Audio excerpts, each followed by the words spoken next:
नया अध्याय है अध्याय 7 आलेख। आलेख को इंग्लिश में बोलते हैं क्या? ग्राफ। आलेख के बारे में हम पढ़ेंगे। इंट्रोडक्शन परिचय दिया हुआ है। गणित में हम जानकारियों को बेहतर समझ व विश्लेषण के लिए कई माध्यमों से निरूपित और प्रदर्शित करते हैं। ऐसा ही एक माध्यम आलेख है, जिसकी सहायता से हम बता सकते हैं कि इसी एक राशि से दूसरी राशि का क्या संबंध है। किसी भी एक राशि, चाहे वो वस्तु या फिर उस वस्तु और उसके मूल्य के बीच हो, ओवर व रन के बीच हो, क्रिकेट में किसी भी वस्तु या मूल्य के बीच हो, ओवर या रन के बीच हो, इन सब के बीच, वस्तुओं के बीच एक राशि से दूसरी राशि के बीच संबंधों को हम आलेख के द्वारा समझ सकते हैं, है ना। आलेख के माध्यम से यह भी देखा जा सकता है कि परस्पर संबंधित दो राशियों में से किसी एक राशि में परिवर्तन करने पर दूसरी में क्या बदलाव आता है। वैसे ही जैसे अगर एक ओवर में रन बनते हैं, कितने? 5 रन बनते हैं, और सेकेंड ओवर में कितने रन? 4 रन बन रहे हैं, है ना। तो वही बोल रहे हैं यहाँ पे कि परस्पर संबंधित दो राशियों में से किसी एक में परिवर्तन होने पर दूसरा ओवर हो रहा है तो रन की संख्या कितनी हो जा रही है? कम हो जा रही है, तो दूसरे में भी बदलाव आता है। इसके साथ साथ आलेख बनाने में कुछ नई जानकारियाँ भी पता की जा सकती है। इस अध्याय में हम आलेख के विभिन्न उपयोगों को देख सकेंगे। दो राशियों के बीच संबंध। कुछ व्यक्ति कपड़े की क्या बोला है यहाँ पे कि इस अध्याय में हम आलेख के विभिन्न उपयोग को देख सकेंगे। दो राशियों के बीच संबंध नया टॉपिक है यहाँ पे। दो राशियों के बीच कैसे संबंध को हम आलेख के द्वारा समझते हैं, उसके बारे में देखेंगे। यहाँ पे एक आलेख दिया हुआ है। कुछ व्यक्ति कपड़े की एक दुकान से 25 रुपये प्रति मीटर की दर से 1 मीटर, 2 मीटर, 3 मीटर, 4 मीटर और 5 मीटर लंबाई के कपड़े क्रमशः 25 रुपये, 50 रुपये, 75 रुपये और 100 रुपये और 125 रुपये में खरीदते हैं। 25 मीटर 1 मीटर का मूल्य है, ठीक है। और खरीद कितना रहा है? 1 से लेकर 5 मीटर तक। 1 से लेकर 5 मीटर तक वो कपड़े खरीद रहा है, ठीक है। और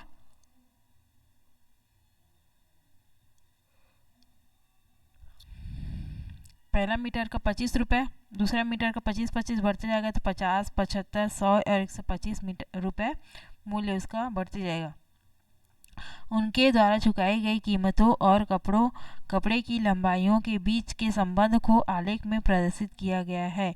कपड़े की लंबाई और उस कपड़े की उस चुकाई गई कीमत रुपयों में, उस कपड़े की जो कीमत चुकाई गई है मीटर के हिसाब से, 1 मीटर में इतना, 2 मीटर में इतना रुपए, वो यहाँ आलेख में एक्स अक्ष और वाई अक्ष में दर्शाया गया है, ठीक है।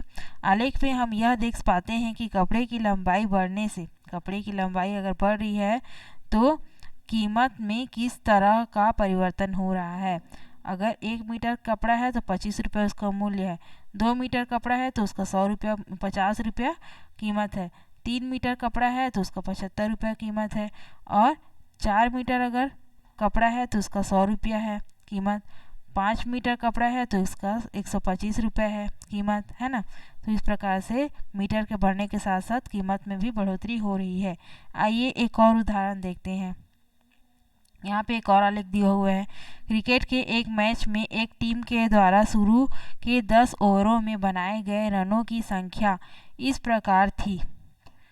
शुरू के 10 ओवर में, पहले ओवर में 5, दूसरे में 4, तीसरे में 8, चौथे में 7, पाँचवें में 2 रन, छठवें में 5 रन, छठवें ओवर में, सातवें ओवर में 4 रन, 8वें ओवर में 4 रन, 9वें ओवर में 2 रन और 10वें ओवर में 9 रन, है ना। यदि हम ओवरों की संख्या और उनमें बने रनों की संख्या को लेते हुए आलेख खींचे तो चित्र 2 जैसा आलेख प्राप्त होगा। यहाँ पे चित्र 2 में आलेख 2 में ओवर की क्रम संख्या और इन ओवरों में बने रनों की संख्या यहाँ पे दी हुई है। ठीक है, तो रनों की संख्या भी क्या है, अच्छा ओवर की 1 से लेकर 10 ओवर है, तो 1 से लेकर 10 एक्स अक्ष में हम दर्शाएंगे 1 2 3 4 5 6 7 8 9 10 है ना। और ये जो बड़ा खाना है वो 1 सेंटीमीटर है, एक बड़ा जो डब्बा है ये वाला वो 1 सेंटीमीटर। तो हम क्या कह सकते हैं कि एक जो बड़ा खाना है वो क्या दर्शा रहा है, एक्स अक्ष पे एक ओवर को दर्शा रहा है, 1 ओवर 2 ओवर 3 ओवर ऐसे करके दर्शा रहे हैं, ये ओवरों की संख्या है। तो पैमाने में क्या लिखेंगे यहाँ पे, पैमाने में कि एक्स अक्ष का एक बड़ा खाना 1 ओवर को दर्शा रहा है। उसी प्रकार से वाई अक्ष में हम दर्शा रहे हैं किसको, ओवर में बने रन को, इस ओवर में कितना रन बना वो। अच्छा रन क्या कैसे दिया हुआ है, रन को यहाँ पे 2 4 5 8 9 तक हमें ओवरों को दर्शाना है। ठीक है, 9 तक, तो 1 से लेकर 9 तक भी हम ले सकते हैं और 2 4 6 2 का गैप करके भी हम ले सकते हैं, है ना। तो यहाँ पे जो बड़ा खाना है, ये जो बड़ा खाना है वो एक साथ एक बड़ा खाना 2 रन को दर्शा रहा है, दूसरा बड़ा खाना 4 रन को दर्शा रहा है। तो 2 रन 4 रन 6 रन 8 रन और 10 रन, 10 रन तक एक एक खाने को दो रन के तौर पे हमने यहाँ पे दर्शाया है। ठीक है, अब आलेख के द्वारा एक ओवर में कितना रन बना रहा था, पहले ओवर में वो 5 रन, तो 4 से लेकर 6 के बीच में क्या है यहाँ पे 5 है, तो पहले ओवर में 5 रन, तो यहीं पे मिलेगा बिंदु। उसके बाद दूसरे ओवर में बोला है कि 4 रन बनाया है, तो एक्स अक्ष से दो ओवर में कितना रन, वाई अक्ष में रन तो 4 है ना, यहाँ पे मिलेगा बिंदु, बिंदुओं का नामकरण। 1 ओवर में 5 रन और 2 ओवर में 4 रन, फिर तीसरे ओवर में कितना रन बनाया है उसने 8 रन, तो 3 एक्स अक्ष का और 8 वाई अक्ष का, ये ओवर को दर्शा रहा है एक्स अक्ष, और वाई अक्ष रन को, उस ओवर में बने रन को। फिर 5वें ओवर में उसने कितना बनाया, क्रिकेटर ने 5वें ओवर में 2 रन, है ना, एक्स में 5 और वाई में 2। उसके बाद 6वें ओवर में उसने बनाया कितना, फिर से 5 रन 6वें ओवर में, तो ओवर को पहले लिखेंगे 6, क्योंकि ओवर किस पे, एक्स अक्ष में, पहले एक्स अक्ष दर्शाते फिर वाई अक्ष को। वाई 6वें ओवर में 5 रन,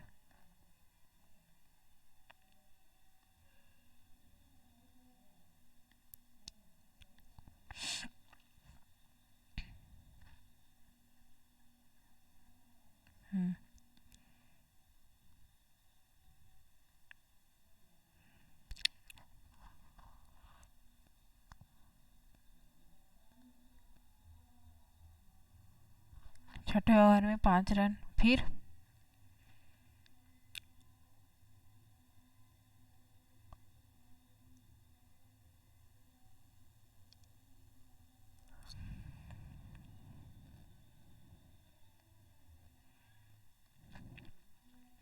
7वें ओवर में फिर से 4 रन, 7वां ओवर रन 4, फिर 8वें ओवर में फिर 4 रन, 8वां ओवर 4 रन, 9वें ओवर में 2 रन, 9वां ओवर रन 2, और 10वें ओवर में 9 रन बनाया उसने, है ना, क्रिकेटर ने।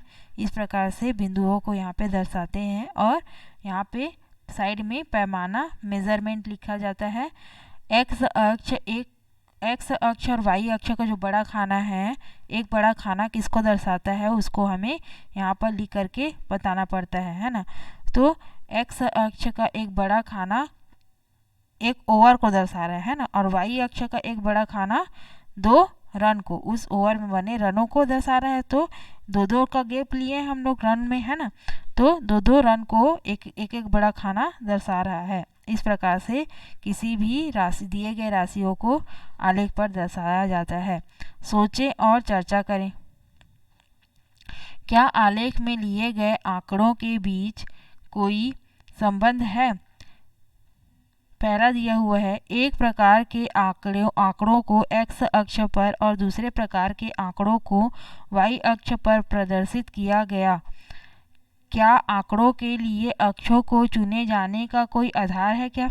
हम क्या कर सकते हैं, रन जैसे हम रन को इस y अक्ष में लिए थे और ओवर को x अक्ष में लिए थे, तो क्या ऐसा हो सकता है क्या? हम ऐसा भी कर सकते हैं क्या, ओवर को y अक्ष में लेके और रन को x अक्ष में ले सकते हैं क्या? ऐसा प्रश्न में पूछा है। ठीक है, एक आलेख सरल रेखा के रूप में है, दूसरी टेढ़ी मेढ़ी रेखा के रूप में। क्या इसका कोई कारण हो सकता है? इसके बारे में हम आगे जानेंगे। आलेख बनाना सीखें। आलेख बनाने के लिए हमें दो तरह के आंकड़ों की जरूरत होती है, जिससे एक आंकड़े को हम x अक्ष पर प्रदर्शित कर सके और दूसरे आंकड़े को y एक्सिस पर दर्शा सके। हम एक को x अक्ष और दूसरे को y अक्ष पर दर्शाते हैं। क्या इन आंकड़ों को हम किसी भी अक्ष पर दर्शा सकते हैं अथवा किस आंकड़े को x अक्ष और इसी चीज़ को वह लिखा है और किस आंकड़े को y अक्ष पर दर्शाना है, इसके लिए कुछ आधार होते हैं क्या? इसके बारे में आज जानेंगे। ठीक है, आलेख एक में देखिए तो पाएंगे कि अगर हम ज़्यादा कपड़ा खरीदते हैं तो हमें कीमत भी अधिक देनी होती है, अगर हम कपड़ा कम खरीदते हैं तो कीमत भी कम देनी होगी। यह एक उदाहरण है जहां एक राशि दूसरी राशि को प्रभावित करती है। चुकाई गई कीमत कपड़े की मात्रा पर निर्भर करती है। अगर हम कीमत ज़्यादा दे रहे हैं तो कपड़े की मात्रा भी हमें ज़्यादा मिलेगी, और अगर हम कीमत कम दे रहे हैं तो कपड़े की मात्रा भी हमें कम मिलेगी। मतलब कीमत यहाँ पे मात्रा पे डिपेंडेंट है।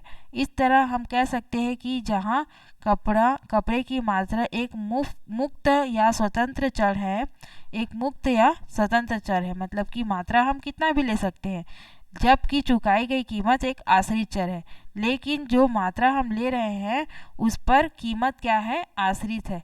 हम अगर कम कम कपड़ा ले रहे हैं तो हमें कीमत भी कम देनी पड़ेगी और अगर हम कपड़ा ज़्यादा ले रहे हैं तो हमें ज़्यादा कीमत चुकानी होगी। मतलब क्या है, ये स्वतंत्र है ना, स्वतंत्र चर है, जबकि चुकाई गई कीमत क्या है, आश्रित चर है। प्रायः हम स्वतंत्र चर आंकड़े को x अक्ष पर तथा आश्रित चर को y अक्ष पर दर्शाते हैं। स्वतंत्र जो चर रहता है उसे प्रायः हम x अक्ष पर दर्शाते हैं और जो आश्रित रहता है उसे हम y अक्ष पर दर्शाते हैं। ठीक है, एक बार यह निश्चित हो जाए कि हमें x अक्ष पर कौन सा और y अक्ष पर कौन सा आंकड़ा लेना है, उसके बाद दोनों अक्षों के लिए पैमाना चुनते हैं। अब पैमाना कैसे चुनते हैं? पैमाना x अक्ष और y अक्ष पर वांछित राशियों को निरूपित करने के लिए पैमाने का चयन राशि के अनुसार करना होता है। आइए इस प्रक्रिया को आलेख 1 से समझते हैं। 6 मीटर कपड़े के लिए चुकाई गई कीमत कितनी थी? 5 मीटर कपड़े के लिए चुकाई गई कीमत थी 125 रुपये। यदि हम एक बड़े वर्ग की लंबाई 1 रुपया पैमाना चुनने का निश्चय करें तो हमें 125 वर्ग का अक्ष खींचना होगा, जो कागज़ की शीट पर तो संभव नहीं है, क्योंकि 125 वर्ग तक तो वहाँ पे ग्राफ होता ही नहीं है।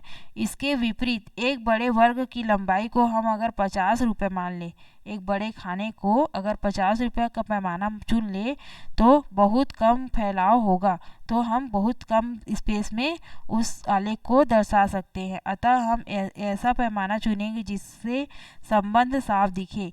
यहाँ हमने एक बड़े वर्ग की लंबाई को 25 रुपये माना है, एक बड़े डब्बे को रुपयों में 25 रुपये माना है और मीटर में 1 मीटर, है ना, और हमें 5 इकाई का अक्ष खींचना होगा, क्योंकि 5 मीटर तक कपड़ा यहाँ पे दर्शाया गया है। ग्राफ खींचने के लिए पैमाने का चयन करते समय कुछ बातों का ध्यान रखना आवश्यक है, जैसे कि प्रत्येक राशि के अधिकतम और न्यूनतम मानों के बीच अंतर।